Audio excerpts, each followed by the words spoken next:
بسم اللہ الرحمن الرحیم ان الحمد للہ نحمده ونستعینه ونستغفره من يهده اللہ فلا مضل له ومن يضلل فلا هادی له واشهد ان لا الہ الا اللہ وحدہ لا شریک له واشهد ان سیدنا ونبینا وحبیبنا وشفیعنا وقرۃ اعیننا محمدا عبدہ ورسولہ صلی اللہ تبارک و تعالی علیہ وعلی آلہ واصحابہ وازواجہ وذریتہ وبارک وسلم تسلیما کثیرا اما بعد فاعوذ باللہ من الشیطان الرجیم بسم اللہ الرحمن الرحیم ومن یتق اللہ یجعل له مخرجا ویرزقہ من حیث لا یحتسب وقال تعالی ومن يتق الله يجعل له من أمره يسرا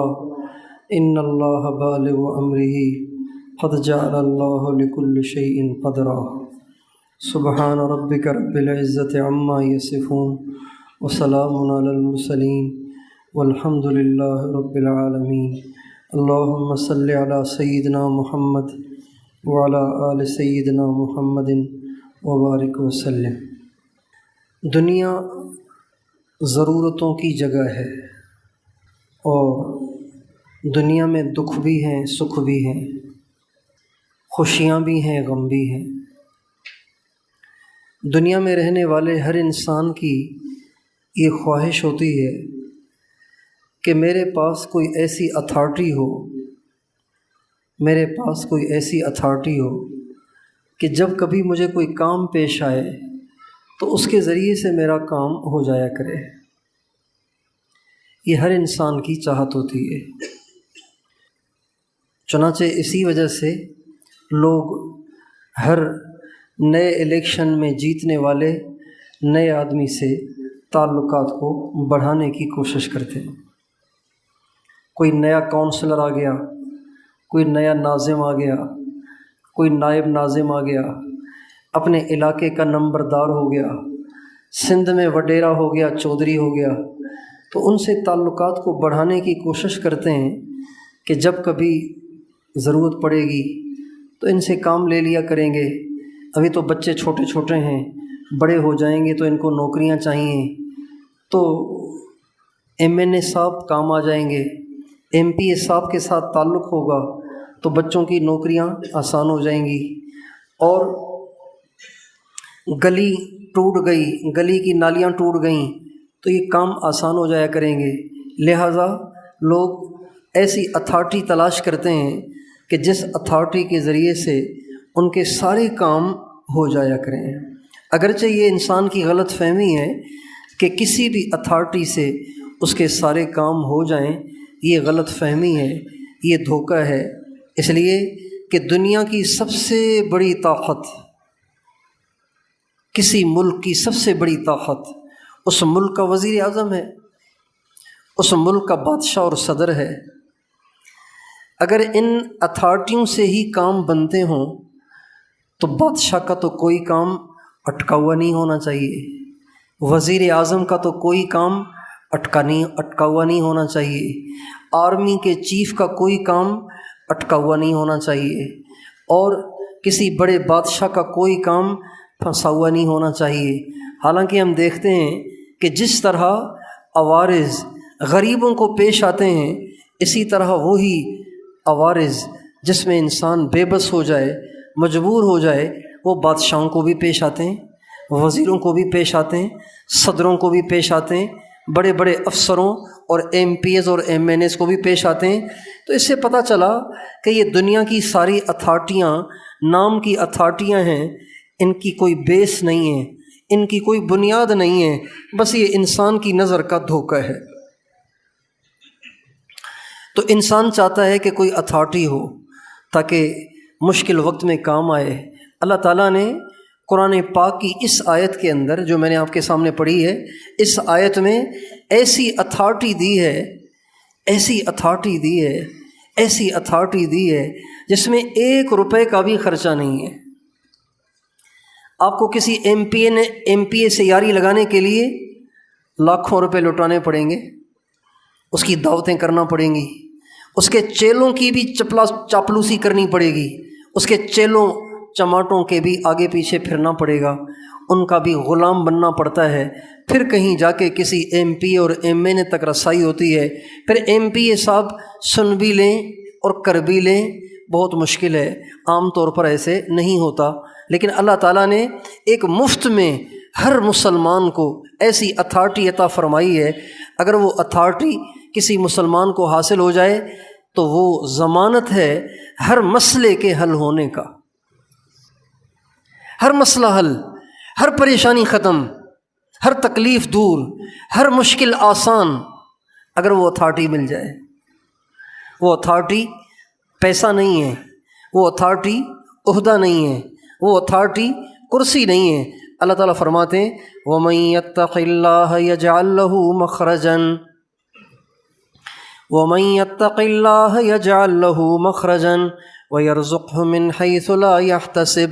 اگر تم متقی بن کر مجھے دکھا دو تو میں تمہارا ہر کام کر دوں گا۔ اتنی سی بات ہے۔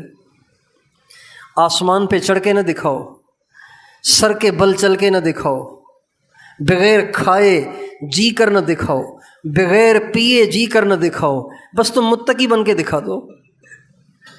اگر تم متقی بن کر دکھا دو تو یجعل لہ مخرجن، دنیا تمہیں کتنا ہی پھنسانا چاہے میں خود تجھے نکال کر باہر کر دوں گا۔ یجعل لہ مخرجن کا مطلب یہی ہے، ساری دنیا نے پھنسایا ہوا ہے، ساری دنیا نے جکڑا ہوا ہے، ساری دنیا نے گھیرا ہوا ہے، اللہ کہتے ہیں اگر تو متقی ہے تو دیکھنا میں تجھے ایسے نکال دوں گا جیسے آٹے سے بال نکلتا ہے۔ یجعل لہ مخرجن،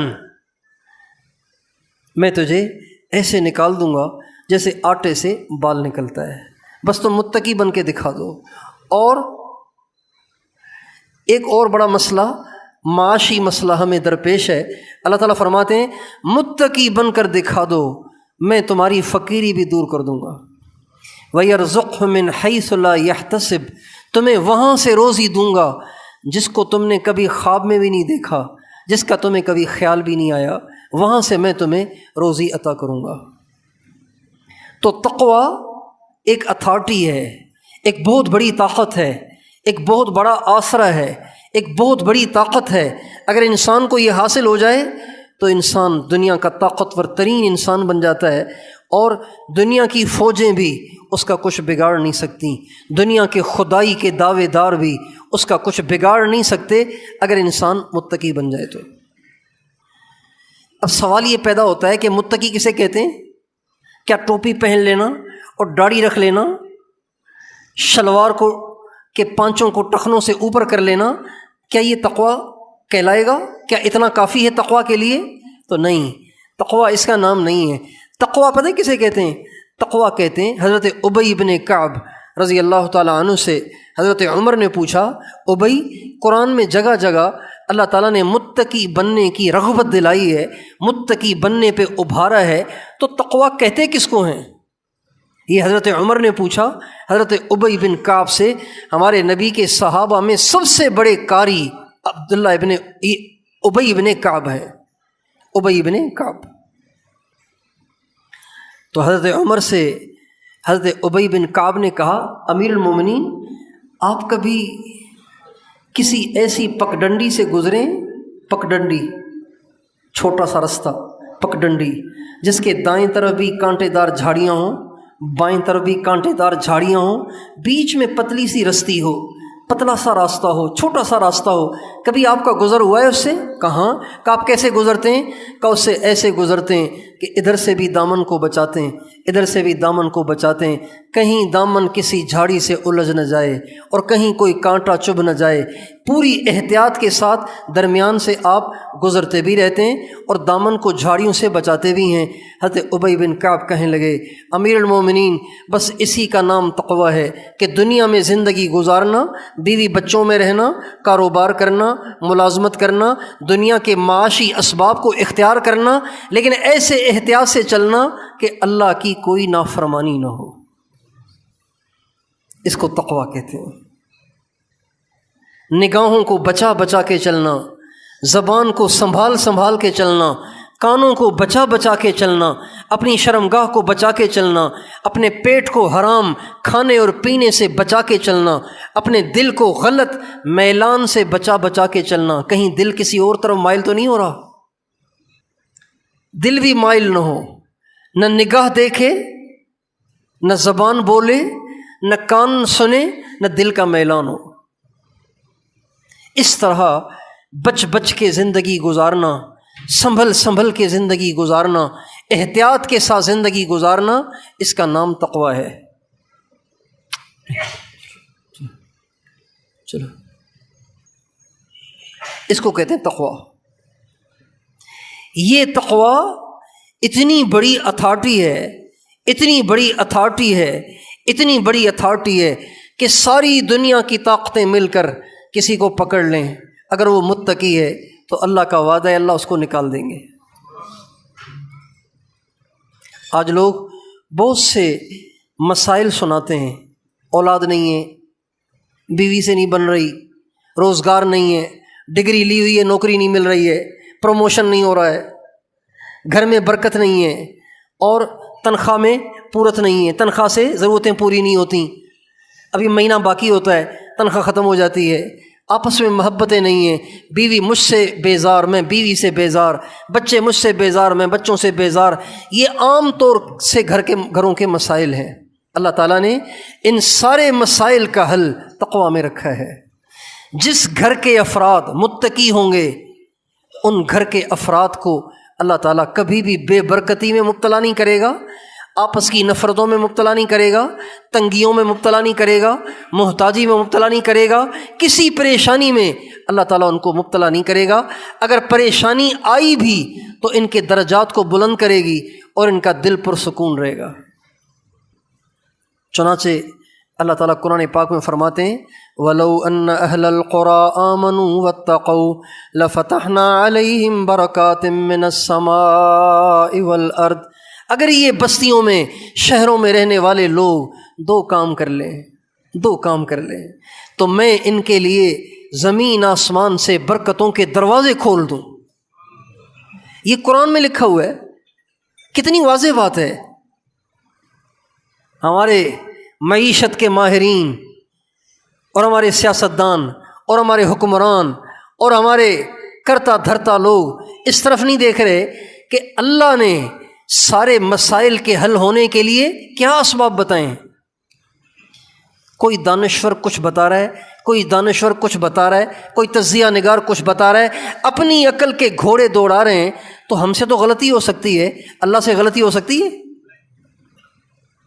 اللہ فرماتے ہیں وَلَوْ أَنَّ أَهْلَ الْقُرَىٰ آمَنُوا وَاتَّقَوْا لَفَتَحْنَا عَلَيْهِمْ بَرَكَاتٍ مِّنَ السَّمَاءِ وَالْأَرْضِ۔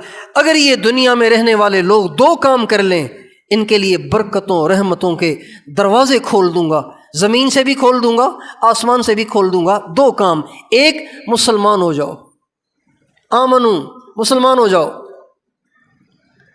کافر نہ بنو، کافر نہ بنو، اسلام کے دائرے سے باہر نہ جاؤ، اسلام کے دائرے کے اندر رہو، ایک کام۔ اور دوسرا واتقو، متقی بن جاؤ، مسلمان رہو، متقی بن جاؤ۔ اگر یہ دو کام کر لو تو اللہ فرماتے ہیں میں تمہارے لیے برکتوں کے دروازے کھول دوں گا۔ اور یہ جو لو کا لفظ ہے نا قرآن پاک میں، جو یہاں لو کا لفظ آیا ہے، اس لو کے اندر اللہ تعالیٰ کی ایک چاہت، اللہ تعالیٰ کی ایک منشا، اللہ تعالیٰ کی ایک آرزو محسوس ہو رہی ہے۔ وَلَوْ أَنَّ أَهْلَ الْقُرَىٰ آمَنُوا وَاتَّقَوْا، اے کاش کہ یہ احمق اور یہ ناسمجھ اور یہ بے وقوف دانشور اور تجزیہ نگار اور یہ بستیوں شہروں میں رہنے والے، آبادیوں میں رہنے والے، اے کاش مومن ہوتے، متقی ہوتے، تو میں ان کے لیے زمین آسمان سے برکتوں کے دروازے کھول دیتا۔ آگے اللہ تعالیٰ دکھ بھرے لہجے میں فرماتے ہیں وَلَٰكِن كَذَّبُوا فَأَخَذْنَاهُمْ بِمَا كَانُوا يَكْسِبُونَ، لیکن ان نہ سمجھوں نے ہمیشہ میری باتوں کو جھٹلایا، اس کی پاداش میں ہمیشہ میں نے ان کو پکڑا۔ تقویٰ، متقی بننا، پرہیزگار بننا، اللہ کی نافرمانی سے اپنی زندگی کو پاک کرنا، میرے دوستو یہ بہت بڑی اتھارٹی ہے، بہت بڑی طاقت ہے، یہ ایسا تعویذ ہے، یہ ایسا وظیفہ ہے، یہ ایسا ورد ہے، اگر کوئی بھی اختیار کر لے اللہ تعالیٰ اس کی برکت سے اس کے سارے مسئلوں کو حل کریں گے۔ یوسف علیہ السلام کا واقعہ اللہ تعالیٰ نے قرآن میں سنایا ہے۔ یوسف علیہ السلام کا واقعہ، یوسف علیہ السلام اپنے بھائیوں میں سب سے خوبصورت تھے، بلکہ دنیا میں سب سے زیادہ خوبصورت تھے۔ ایسا حسین دنیا میں تھا ہی نہیں ان کے زمانے میں، ان سے پہلے بھی کوئی نہیں تھا۔ ہمارے نبی ان سے زیادہ خوبصورت تھے، ہمارے نبی کے علاوہ وہ دنیا میں سب سے زیادہ خوبصورت ہیں۔ یوسف علیہ السلام 12 بھائی تھے، یہ ٹوٹل 12 بھائی تھے، یعقوب علیہ السلام کے 12 بھائی، 12 بیٹے، 2 ایک بیوی سے، 10 دوسری بیوی سے۔ تو یعقوب علیہ السلام کو حضرت یوسف سے بہت محبت تھی۔ ظاہری بات ہے جس بچے نے آگے جا کر نبی بننا ہو تو وہ بچپن میں بھی تو ویسے ہی ہوگا نا۔ تو جب بچہ اچھا ہو، اس کا کردار اچھا ہو، اس کی ادائیں اچھی ہوں تو ویسے ہی اچھا لگتا ہے۔ تو حضرت یعقوب علیہ السلام کو حضرت یوسف سے بہت محبت تھی۔ باقی بھائی جلتے تھے، جو 10 بھائی دوسری ماں سے تھے وہ جلتے تھے، وہ کہتے تھے ابو نے سارا ہی اس کو دے رکھا ہے، سارا ٹائم اس کو دیتے ہیں، سب سے زیادہ محبت اس سے کرتے ہیں، ہمیں تو پوچھتے ہی نہیں ہیں۔ بھائیوں کو حسد ہو گیا۔ ایک دن انہوں نے آپس میں مشورہ کیا، وَأَجْمَعُوا أَن يَجْعَلُوا فِي غَيَابَةِ الْجُبِّ يَلْتَقِطْهُ بَعْضُ السَّيَّارَةِ، کہنے لگے ایسے کر لیتے ہیں کہ اس کو قتل کر دیتے ہیں، ہو گئی نہیں تو والد صاحب کی نگاہیں جو اس کی طرف ہیں وہ ہماری طرف ہو جائیں گی۔ لیکن ایک بھائی ان میں سے بولا کہ قتل کرنا اچھا نہیں ہے، ایسے کر لیتے ہیں کہ اس کو کسی کنویں میں ڈال دیتے ہیں، کنویں میں ڈال دیں گے، کوئی ویران کنواں ہوگا اس میں ڈال دیں گے، کوئی قافلہ گزر رہا ہوگا وہ دیکھے گا، اٹھا کے لے جائے گا، کہیں بیچ دے گا، تو جان بھی بچی رہے گی، بھائی کا قتل بھی نہیں ہوگا، بھائی کو قتل کرنے کا گناہ بھی ہمارے سر نہیں ہوگا، اور ہماری بھی جان چھوٹ جائے گی۔ چنانچہ انہوں نے ایسے ہی کر لیا، بھائیوں نے جا کے کنویں میں ڈال دیا۔ اللہ تعالیٰ نے کنویں میں حفاظت فرمائی۔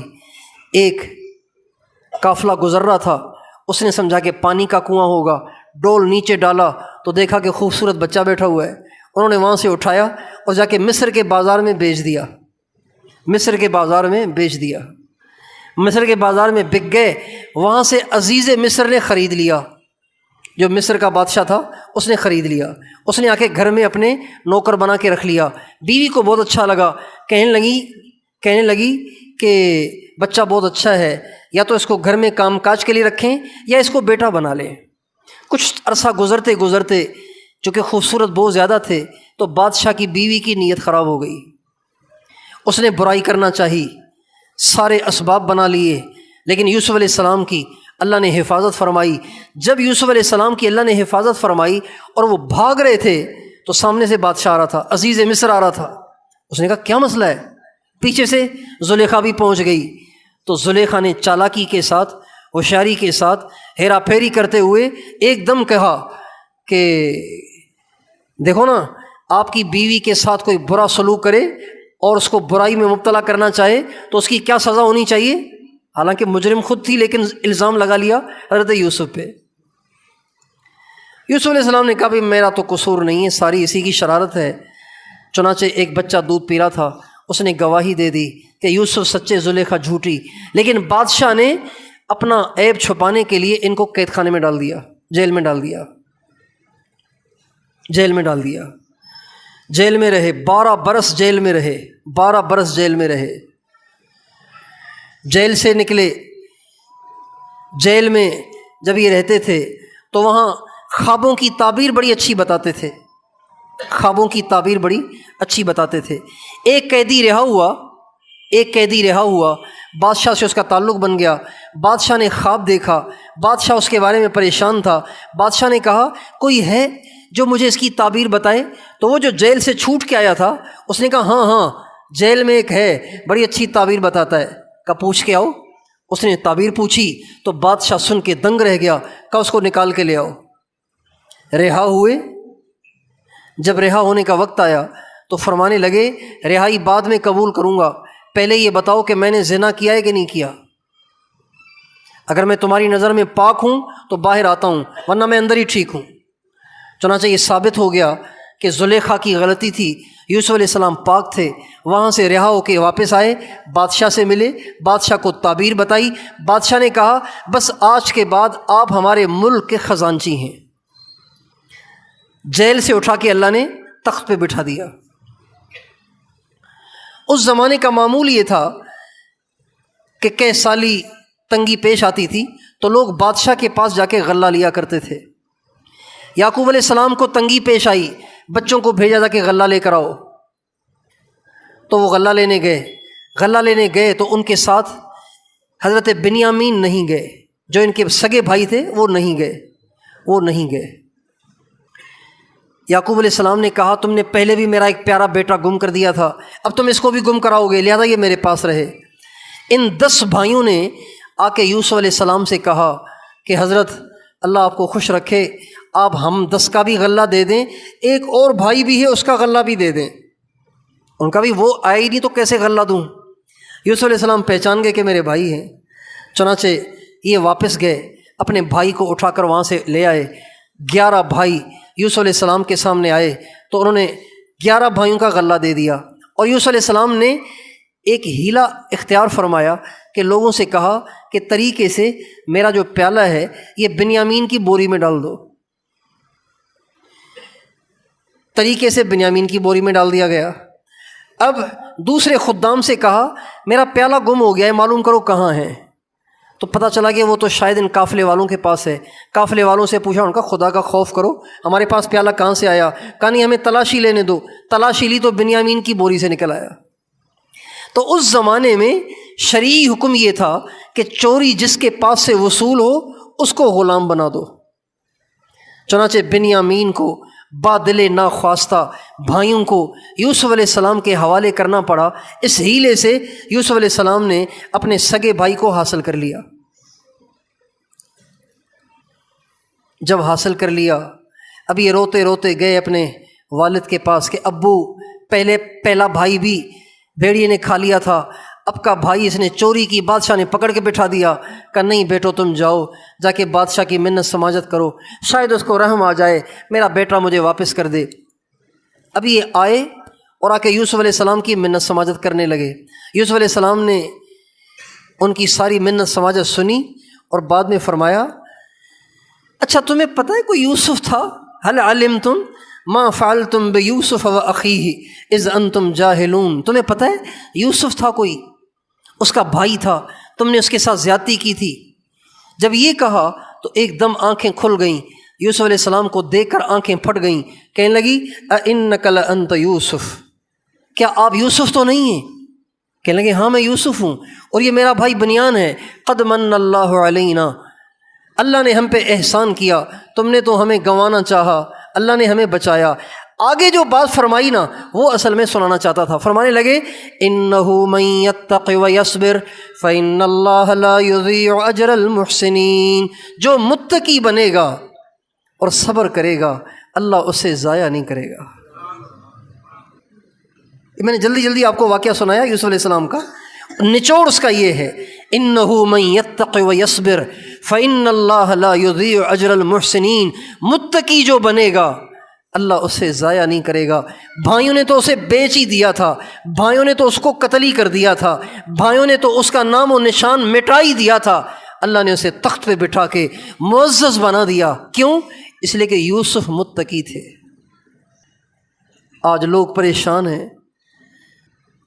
حسد بہت ہے، پتہ نہیں کو کچھ پڑھ کے پلا دیتا ہے، پتہ نہیں کسی نے بندش کر لی ہے، اچھا خاصا کاروبار چل رہا تھا ایک دم کاروبار ٹھپ ہو گیا ہے، بچیوں کے رشتے نہیں ہو رہے، لوگ آتے ہیں دیکھتے چلے جاتے ہیں جواب ہی نہیں دیتے، پتہ نہیں کسی نے بچیوں پہ بندش کر دی ہے، گھر پہ بندش، دکان پہ بندش، روزی پہ بندش، اولاد پہ بندش، ہر ایک پہ بندش۔ اللہ فرما رہے ساری دنیا بھی تم پہ بندشیں کرے، اگر تم متقی ہو میں تمہیں باہر نکال دوں گا۔ اِنَّهُ مَن يَتَّقِ وَيَصْبِرْ فَإِنَّ اللَّهَ لَا يُضِيعُ أَجْرَ الْمُحْسِنِينَ، متقی بن جاؤ، اللہ کی طرف سے آزمائش آئے اس پہ صبر کرو، اللہ ضرور تمہارے لیے راہیں نکالے گا۔ تو بھائیو میں اور آپ اس کی نیت کریں کہ متقی بن کر زندگی گزاریں گے، متقی بن کے زندگی گزاریں گے۔ کیا مطلب؟ اس بات کا عزم کریں، اس بات کو طے کریں، اس بات کی نیت کریں کہ میں کسی حال میں اللہ پاک کی کوئی نافرمانی نہیں کروں گا، نہ زبان سے، نہ آنکھ سے، نہ کان سے، نہ شرمگاہ سے، نہ کھانے میں، نہ پینے میں، نہ کمانے میں، نہ دفتر میں، نہ دکان میں، کہیں اللہ پاک کی نافرمانی نہیں کروں گا۔ آپ یہ طے کر لیں گے، خدائے پاک کی قسم اللہ پاک کی مدد آپ کے ساتھ ہو گئی، اللہ پاک کی مدد آپ کے ساتھ ہو گئی۔ آج ہم عام طور سے یہ ذہن بن گیا ہے کہ مسائل کے حل کے لیے، پریشانیاں دور کرنے کے لیے کسی سے کوئی وظیفہ لے لو، اس کو پڑھتے رہو، کبھی نہ کبھی مسئلہ حل ہو جائے گا۔ چنانچہ کیا ہوتا ہے، لوگ وظیفے لیتے ہیں، متقی نہیں بنتے، وظیفے لیتے ہیں، ہزار 2,000 پڑھ کے دماغ خشک ہو جاتا ہے، مسئلہ حل نہیں ہوتا، مایوس ہو جاتے ہیں، ڈپریشن میں چلے جاتے ہیں، متقی نہیں بنتے۔ جس وجہ سے مسائل آئے، جس وجہ سے پریشانیاں آئیں، جس وجہ سے تکلیف آئی، اس وجہ کو دور نہیں کرتے۔ اس کی مثال بالکل ایسی ہے جیسے کسی دیوار کے قریب سے نالی گزر رہی ہے، دیوار کے قریب سے نالی گزر رہی ہے، اس نالی کے پانی نے دیوار کی جڑوں کو کھوکھلا کر دیا۔ اب کیا ہوا، دیوار میں دراڑ پڑنا شروع ہو گئے، دیوار میں دراڑ پڑنا شروع ہو گئے۔ اب دیکھنے والے نے کہا کہ بھائی یہ دیوار میں دراڑ پڑ گیا، چلو جی تھوڑا سا سیمنٹ لے لیا، تھوڑی سی اس میں بدری ڈال دی اور مسالہ بنا کے اور اس دراڑ کو بھر دیا۔ ایک ہفتے کے بعد پھر دراڑ بن گیا، پھر مسالہ بنایا، پھر بھر لیا، ایک مہینے کے بعد پھر دراڑ بن گیا۔ بھائی بنے گا کہ نہیں بنے گا؟ کیوں بنے گا؟ اس لیے کہ دراڑ کا حل اس کو مسالے سے بھرنا نہیں ہے، بلکہ دراڑ کا حل اس کی جڑوں کو مضبوط کرنا اور نالی کو وہاں سے بند کرنا ہے۔ جو پانی اس کی جڑوں کو کھوکھلا کر رہا ہے، جب تک آپ اس دیوار سے اس پانی کو دور نہیں کریں گے، یہ دراڑ پڑنا بند نہیں ہوں گے۔ ہمارے وظیفوں کی مثال ایسی ہے کہ ہم مسالہ بناتے ہیں، تھوڑا سا لگا دیتے ہیں، تھوڑا سا سکون ہو جاتا ہے، مسئلے وہیں کے وہیں۔ اگر ہم اپنی زندگیوں سے اللہ کی نافرمانیاں نہیں نکالیں گے اور متقی نہیں بنیں گے، اللہ کی قسم وظیفوں سے ہمارے مسائل حل نہیں ہوں گے۔ اور پھر مسائل حل ہو نہ ہوں، مسائل اگر حل ہو بھی جائیں، مرنے کے بعد ان گناہوں کی سزا ہم میں سے کون بھگت سکتا ہے؟ دنیا میں کی جانے والی ہر برائی اللہ کے ہاں لکھی جاتی ہے، ہر نیکی اللہ کے ہاں لکھی جاتی ہے، اس کا حساب دینا ہوگا۔ ایک بزرگ تھے، وہ کچھ لکھ رہے تھے، لکھائی لکھ رہے تھے، تو پہلے زمانے میں یہ قلم جیسے آج کل پین ہے، بال پوائنٹ ہے، پوائنٹر ہے، ایسے نہیں ہوتے تھے۔ سیاہی ایک شیشی میں پڑی ہوتی تھی اور ایک سرکنڈے کا قلم بناتے تھے، اس میں ڈبو کے لکھتے تھے، تو اس سے سیاہی زیادہ کاغذ پہ پڑتی تھی۔ اس کو خشک کرنے کے لیے تھوڑی سی اوپر مٹی ڈالتے تھے تو وہ سیاہی جلدی خشک ہو جاتی تھی، ورنہ سیاہی خشک ہونے میں دیر لگے گی، پھونک ماریں گے تو پھیل جائے گی۔ اس کو خشک کرنے کے لیے مٹی ڈالتے تھے۔ تو ایک بزرگ تھے، کرائے کے مکان میں رہتے تھے، کوئی لکھائی کو لکھا، اس کے بعد اس سیاہی کو خشک کرنے کے لیے سوچا کہ مٹی کہاں سے لاؤں، تو دیوار کچی تھی، حالانکہ مکان کرائے کا تھا، تو دیوار سے کھرچنا چاہا، تھوڑا سا مٹی کو کھرچ کے اس پہ ڈالنا چاہا۔ پھر خیال آیا کہ یار دیوار تو پرائی ہے، گھر تو میں نے رہنے کے لیے لیا ہے، تو دیوار سے کیسے کھرچوں؟ پھر خیال آیا کہ تھوڑی ہی سی تو مٹی ہے، اس کا کیا ہے، اس میں کیا حرج ہے؟ چنانچہ ناخن سے تھوڑی سی مٹی کو کھرچ کے سیاہی پہ ڈالی تاکہ سیاہی خشک ہو جائے۔ رات کو سوئے تو کسی خواب میں کہنے والے نے کہا یہ تو قیامت کے دن پتہ چلے گا کہ اتنی تھوڑی سی مٹی پرائی لینے سے کیا ہوتا ہے، پرائی مٹی لینے سے کیا ہوتا ہے، یہ تو قیامت میں پتہ چلے گا۔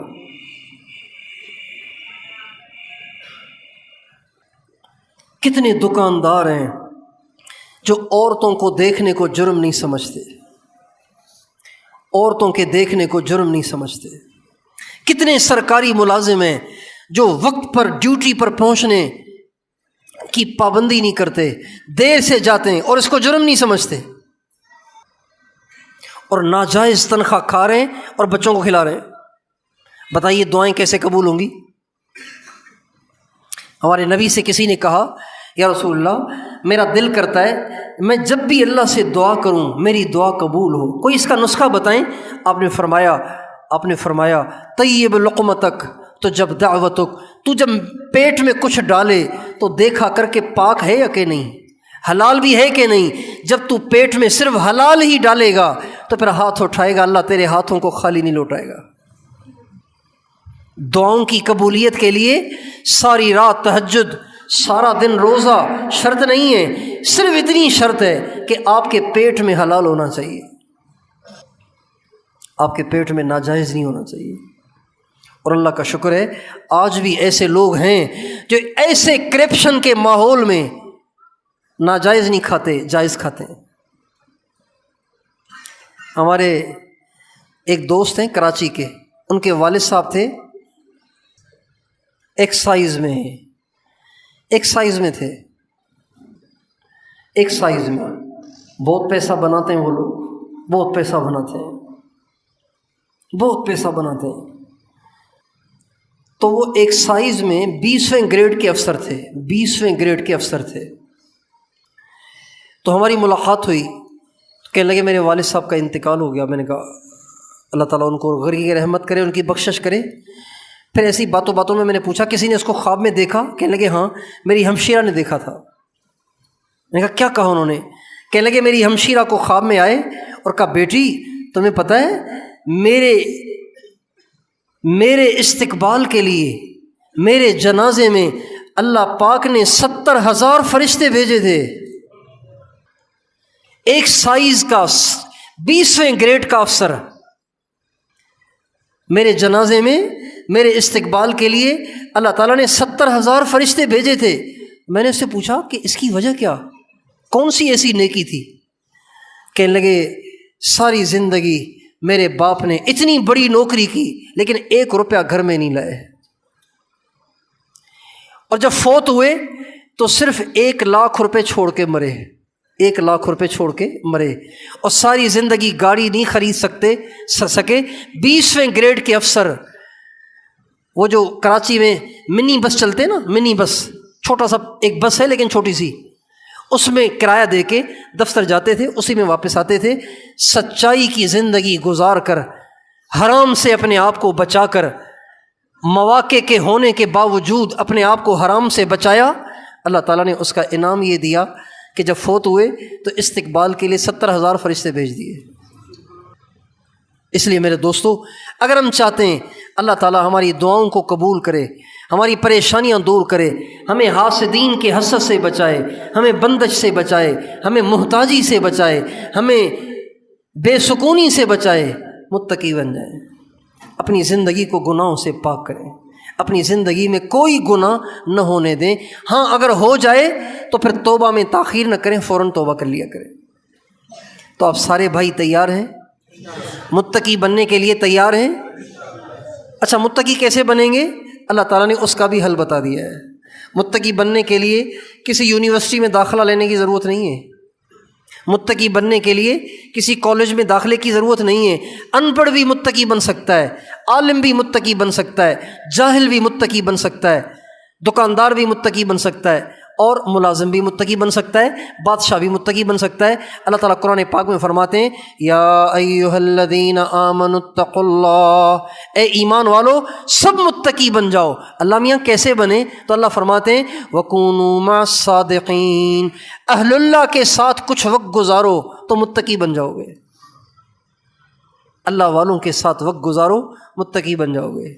ہمارے حضرت شیخ الحدیث قطب الاقطاب مولانا محمد زکریا صاحب رحمۃ اللہ علیہ، جنہوں نے فضائل اعمال لکھی ہے، فضائل تبلیغ کے آخری صفحے پر وہ فرماتے ہیں، اس آیت کو لکھ کے فرماتے ہیں صادقین سے مراد یہاں پر اہل اللہ اور مشائخ صوفیہ ہیں۔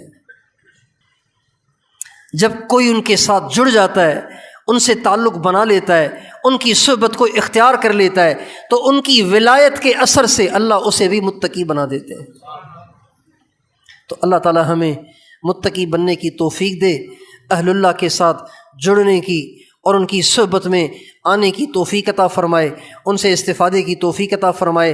علماء اور مشائخ یہ ہمارے لیے ایک بہت بڑی اللہ کی نعمت ہے۔ آپ کا یہ شہر ان خوش نصیب شہروں میں ہے کہ جن میں بہتات ہے علماء کی، ایک بہت بڑی تعداد اللہ نے آپ کو علماء کی دی ہوئی ہے اور اہل اللہ کی دی ہوئی ہے۔ ہمیں چاہیے کہ ہم ان علماء کی قدر کریں، اور علماء کی قدر کرنے کا مطلب یہ ہے کہ ان علماء سے پوچھ کے زندگی گزاریں، زندگی کا کوئی کام بغیر پوچھے نہ کریں۔ عام طور پہ لوگ یہ سمجھتے ہیں کہ اگر نماز میں کوئی مسئلہ پیش آئے تو علماء سے پوچھنا چاہیے، دکان پہ کوئی پریشانی پیش آئے تو اپنے سے بڑے دکاندار سے پوچھنا چاہیے۔ عام طور پہ لوگ یہ سمجھتے ہیں بھائی دکان پہ کوئی مسئلہ ہے، اب دکان کا مشورہ عالم سے نہیں کریں گے، دکان کا مشورہ کسی بڑے دکاندار سے کریں گے۔ نہیں، ہمارے علماء پوری زندگی کے علماء ہیں، اسلام کے علماء ہیں، اللہ کے علم کے علماء ہیں، اور اللہ نے صرف نماز کے مسائل نہیں بتائے، اللہ نے تجارت کا طریقہ بتایا، زراعت کا طریقہ بتایا، ملازمت کا طریقہ بتایا، رہن سہن کا طریقہ بتایا، خوشیوں اور غمیوں کا طریقہ بتایا۔ اللہ نے ہماری رہنمائی فرمائی ہے۔ تو ہم اپنی زندگی کا ہر کام علماء کرام کی رہنمائی میں کریں اور مشائخ اور اہل اللہ کی صحبت اختیار کریں۔ اللہ تعالیٰ مجھے اور آپ کو توفیق عطا فرمائے۔ اور حضرت محمد صلی اللہ علیہ وسلم آخری نبی ہیں، ہمارے نبی کے بعد اب کوئی اور نبی نہیں آئیں گے، لہٰذا ہماری یہ بھی ذمہ داری بنتی ہے کہ ہم اوروں کو بھی سیدھا راستہ بتائیں، اوروں کی بھی رہنمائی کریں، اوروں کو بھی ہاتھ سے پکڑ کے سیدھے راستے پہ لانے کی کوشش کریں۔ اس محنت کو سیکھنے کے لیے کچھ تبلیغ میں ٹائم لگائیں۔ دودھ ملے گا ڈیری سے، دوائی ملے گی میڈیکل اسٹور سے، راشن ملے گا پرچون سے، کیونکہ ایسا ہی ہے نا۔ تو دین کا درد ملے گا تبلیغ میں نکلنے سے، اللہ کی محبت اور تقوی کا نور ملے گا اہل اللہ کی صحبت سے، اور علم اور روشنی ملے گی علماء کرام کی رہنمائی سے۔ تو اللہ تعالیٰ مجھے بھی توفیق دے، آپ حضرات کو بھی توفیق دے۔ تیار ہیں انشاءاللہ؟